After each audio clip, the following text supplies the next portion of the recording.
Jazakallah khairan to may Allah reward him for the good speech. Now we're open to questions regarding particularly this topic, but we also would like to say that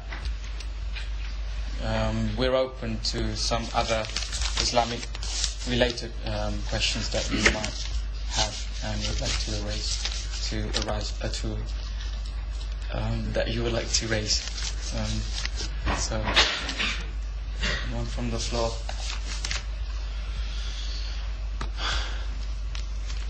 Very quiet. Very quiet. Don't be shy now. Do you think that the real reason that Western countries have adopted more view based on what people want is that not just because if you have it strictly based on any sort of religious law, that can be easily be misinterpreted, and so by having sort of a general consensus, there's a less chance of that happening? I don't think that's true. The idea might sound nice, but I don't think that's the reality.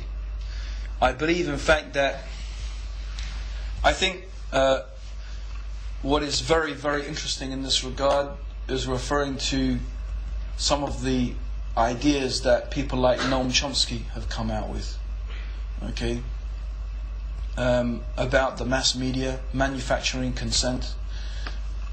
That really, I mean, if we just think about it, you take the average person in England and ask them, what do you think is right and what do you think is wrong? What do you think is good and what do you think is evil? What do you think is appropriate and what do you think is inappropriate? Think about those things. Now you tell me, from where did you get that information? From where did you get your ideas of right and wrong, good and evil, what you should do and what you shouldn't do? Think about it. Anyone? Tell me. Not Muslims, I don't want you to say the Quran, right? But your idea of good and evil, right and wrong, what I should do, what I shouldn't do, where did you get that information from? Who taught you those things? Where did you get that knowledge from? Anyone? Your parents? Yeah, and? Public opinion? Yeah, and? The media. And? Come on. School, your friends, your opinions. Okay, that's where people get their ideas of right and wrong from. Government, media, parents. But their parents, where did they get their ideas of right and wrong from? Government, media. If you really think about it, okay, at least the Muslim can say, I've got a book here, right?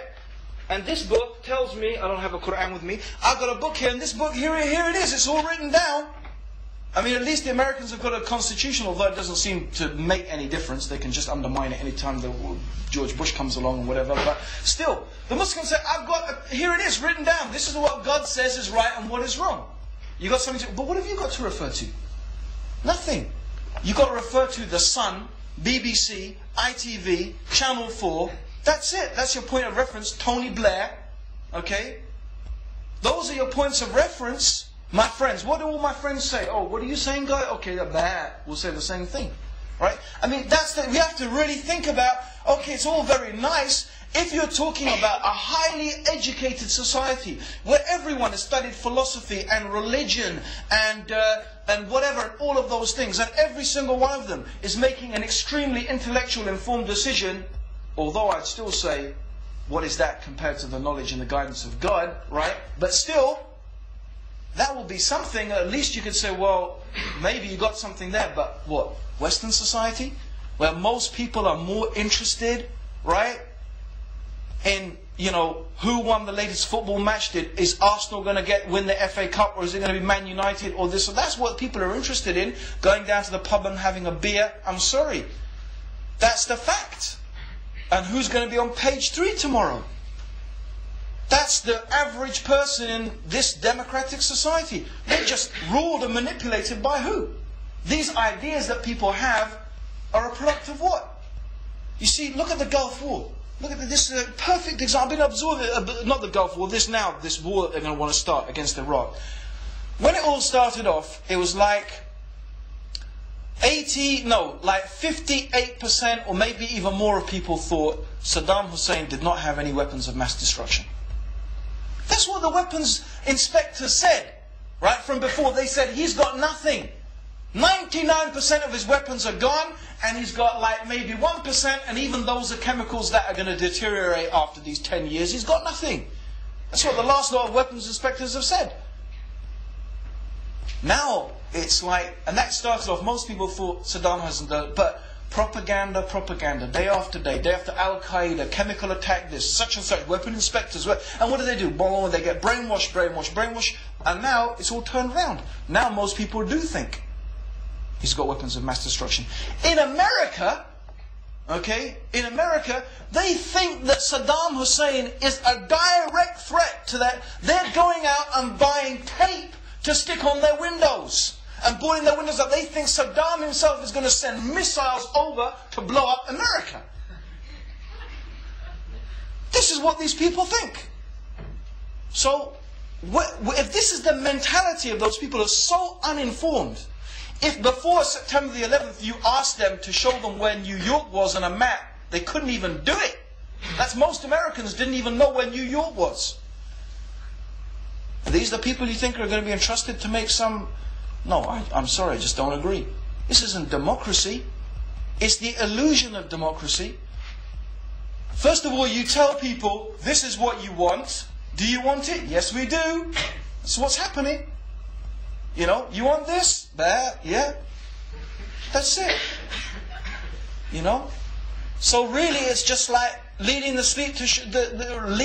sheep to slaughter. What is really going on is what? Is that they want us to worship them. Who's they? Who's they is Nike, Gap,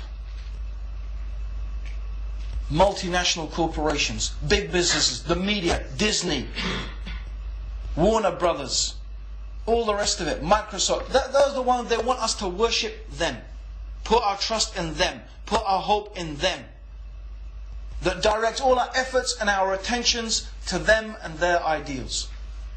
Who benefits from the materialistic philosophy? The idea that there's no God, you're just an evolved monkey after all. Right? You and me, what are we? Evolved apes. How do you make a monkey happy? Give monkey banana, give man monkey, woman monkey, give monkey something to play with, you got a happy monkey. So what are we?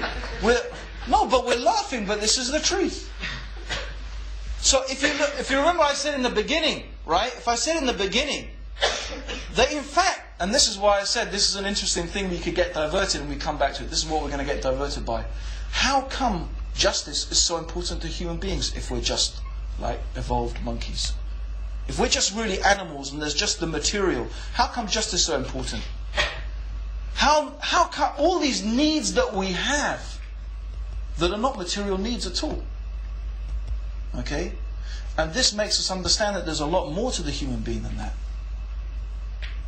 But you know what? They want to keep us miserable. They want to keep us astray.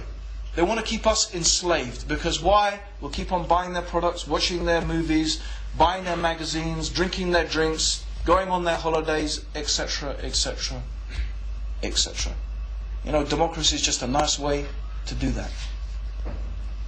So, every system is of course open to exploitation.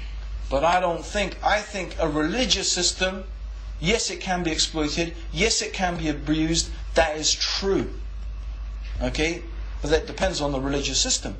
But the fact is that if you've got a book, and you're telling people to refer to that book, remember, in the Middle Ages, the only people who read the book, the Bible, were the priests. You're not even allowed to read the Bible. If you were a common person, first of all, you didn't know how to read because the only people who knew how to read were the monks. And if you wanted to study how to read and write, you had to join a monastery. You had to join the priesthood. It's the only way you get to learn to read and write. And if you weren't part of the priesthood, you could be killed for reading the Bible. That's not the case with Islam. Every Muslim should know how to read the Quran. The Quran has always been in the hands of people, not in the hands of a few. So at the end of the day, we have something we can go back to. You know, so it depends again on the religion.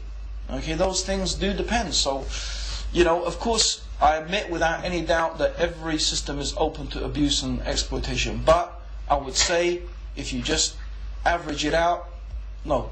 I would say the system of Islam is going to be the best one. It's going to be superior, even with the weaknesses of the human beings, by far. But, you know, that's just something to think about, really, my opinion. Just remember that.